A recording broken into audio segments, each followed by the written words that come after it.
हिंदू धर्म के शैव और शक्तिवाद परंपरा में देवी तारा महाविद्याओं में से दूसरी हैं। उन्हें आदिशक्ति का एक रूप माना जाता है, जो पार्वती की तांत्रिक अभिव्यक्ति है। उनके 3 सबसे प्रसिद्ध रूप एक जटा, उग्रतारा और नील सरस्वती कहा जाता है।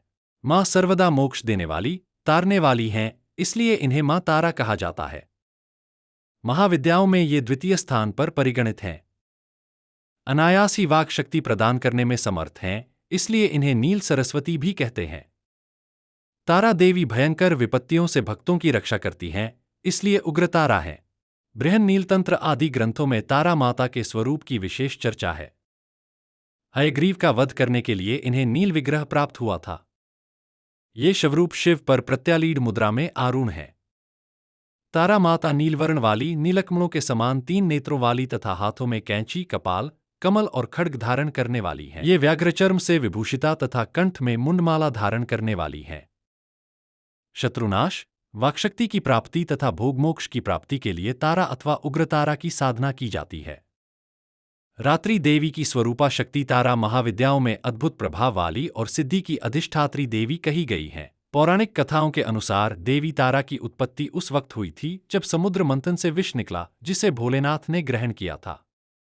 विष के ग्रहण करते ही शिव जी के शरीर में बहुत ज्यादा जलन और पीड़ा होने लगी। भगवान शिव के शरीर से विष के ताप को कम करने मां काली ने दूसरा रूप धारण किया और भगवान शिव के बाल स्वरूप को स्तनपान करवाया, जिसके बाद भोलेनाथ के शरीर की जलन कम हुई और तभी से मां काली के इस दूसरे रूप को मां तारा के नाम से जाना गया।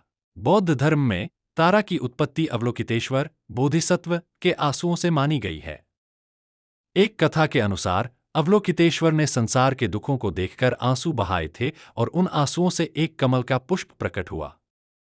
कहा जाता है कि इस फूल से ही देवी तारा का जन्म हुआ। तारा देवी ने प्रतिज्ञा की कि वो सदैव संसार के प्राणियों की रक्षा करेंगी और उन्हें मुक्ति दिलाएंगी।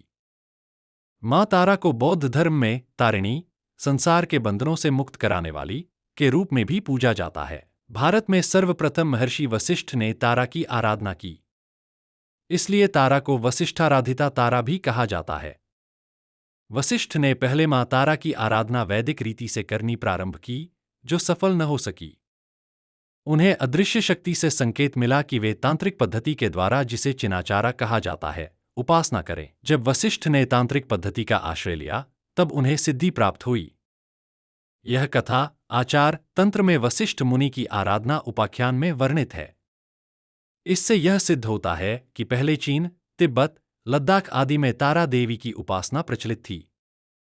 साधक बामाखेपा आधुनिक युग में मां के सबसे प्रसिद्ध भक्त है।